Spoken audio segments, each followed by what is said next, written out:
You don't have to forgive and you don't have to forget to move on. I get very insecure sometimes. It's just, I'm so proud of her. She's been through so much. She pushes me to be more confident. Taylor Swift and Selena Gomez are two best friends. They're both singer-songwriters, both icons in the music industry, both extremely confident, and yet, when comparing them side by side and having conversations, they're both very different. I am a firm believer that one of the strongest things you can do is be vulnerable. There will be no explanation, there will just be reputation, because I am dramatic. One is more polished and controlled, the other one more calm and connected. And both are magnetic in their own unique way. And maybe you relate better to one of them. You can let me know in the comments. But here's the thing. We're not comparing them to say one is better than the other. No, we're comparing their confidence habits when they're having conversations so that you can decide what you prefer and how you prefer to connect with people. So let's start with the first one. Polished versus vulnerable. When you look at Taylor, she's very polished. Her words are well crafted. She chooses her words carefully. She doesn't like to reveal personal stories. If you give people one thing to talk about, they multiply it by 50 and they make all these sensationalized stories up about you. If you give people 0 to talk about, anything multiplied by 0 is still 0. The less information she gives to people about her, the better, she says. Which is why she was so shocked when Jimmy revealed some very personal information about her in his Tonight Show. What is going on? What's happening right now? He knew she had laser eye surgery, but she didn't want people to know. Didn't you just get LASIK surgery? I did. How do you know that? I did, but I don't usually tell people that. I just want to make sure. I'm not asleep. My mind is alive. That's on television. Oh my gosh. Oh my God. Anyways. Selena, on the other hand, she doesn't mind getting personal and even created an entire documentary about her personal struggles, her mental health, and being bipolar. I am grateful to be alive. Even in the weakest moments where I had a lupus flare-up and it was really painful, I know that I'm not the only one that's hurting that way. And it should be talked about and it should be seen.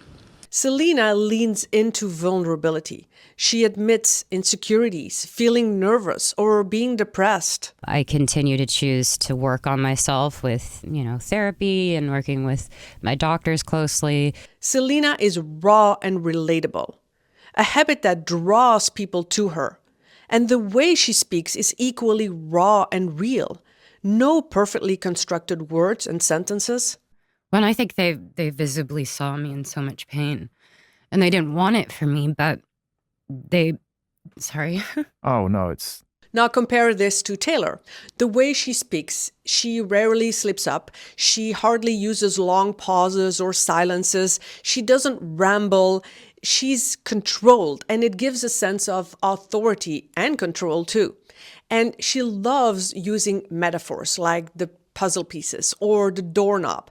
Her words are carefully constructed. If you stay ready, you don't have to get ready. If you keep making stuff, you just keep making stuff and hopefully you get better at it. And you don't have to belabor it and polish the doorknob so long that you forget to open the door. Yeah, so I think it's important to let someone in on, yes, this is your puzzle piece, but this is what the puzzle looks like. Yeah. The knife cuts both ways. If the shoe fits, walk in it till your high heels break. The point is that both their habits are magnetic.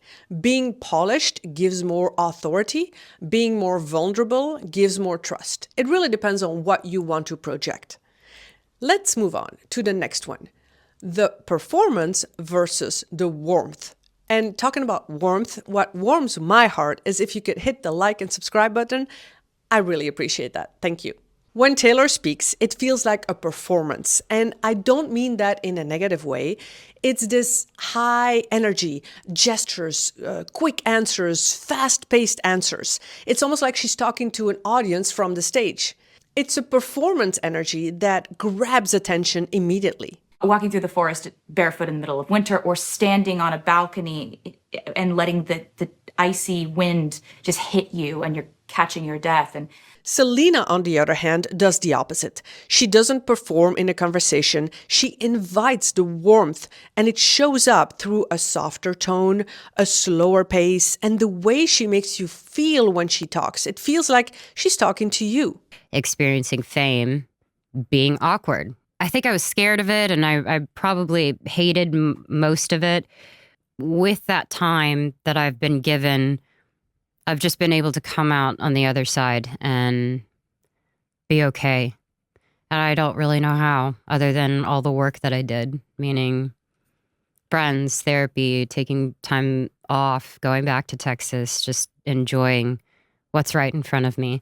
When I think they visibly saw me in so much pain, and they didn't want it for me, but sorry. Oh, no, it's... They never stopped loving me. Now, Taylor does sometimes say something personal, and she does, for example, talk about the death of her grandmother and that she was emotional. But for some reason, I don't know what you think, but the way she says it with this higher performance energy, it doesn't feel so emotional. It doesn't touch the same way as Selena speaks. She died when I was 13, and she died almost, I think it was when I was on a trip to Nashville to try and make it and to try to hand out my demo CD to record labels and things like that. So there were pretty insane coincidences like that. And being so young when you lost someone that you didn't have the perspective to learn and appreciate who they were fully. You know, you didn't have that sort of, you know, I'd open up my grandmother's closet and she had beautiful dresses from the 60s. I wish I'd asked her where she wore every single one of them.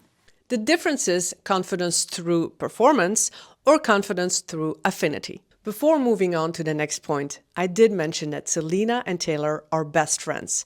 And it's so nice to see how they talk about each other.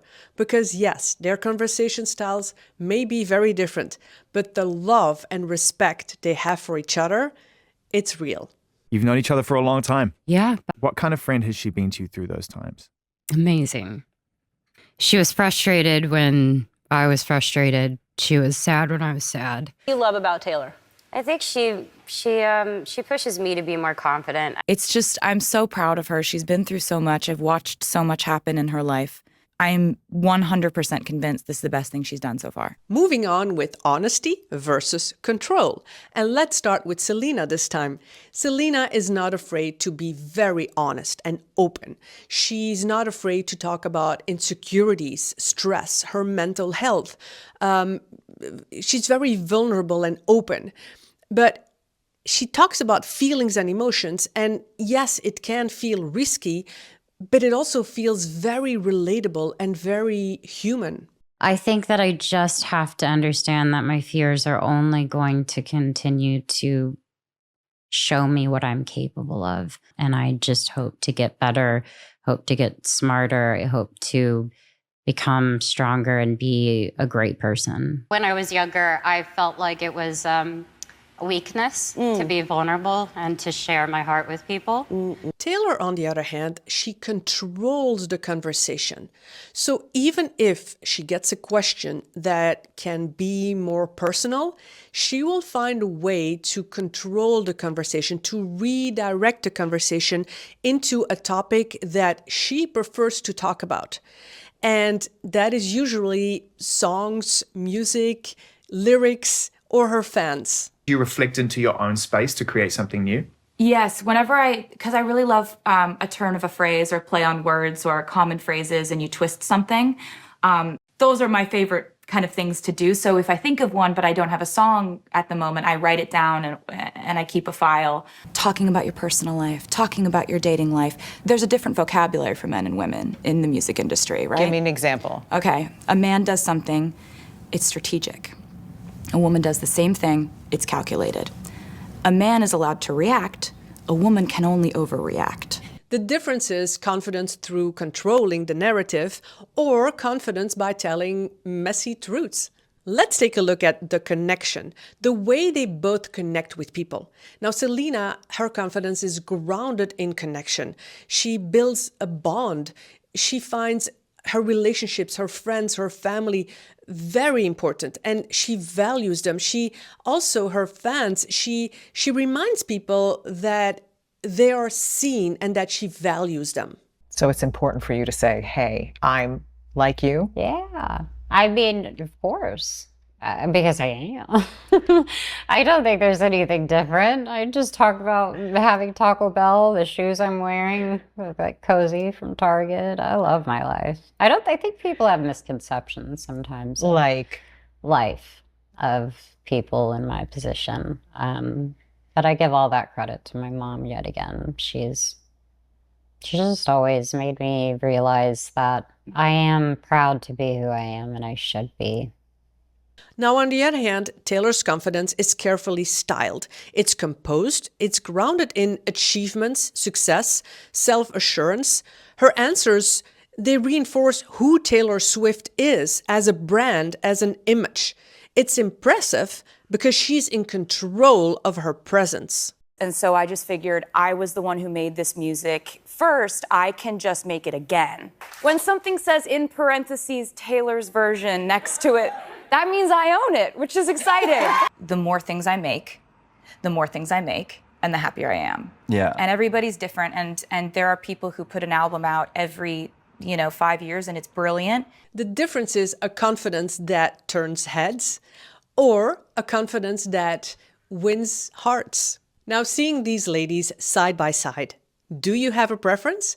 Do let me know.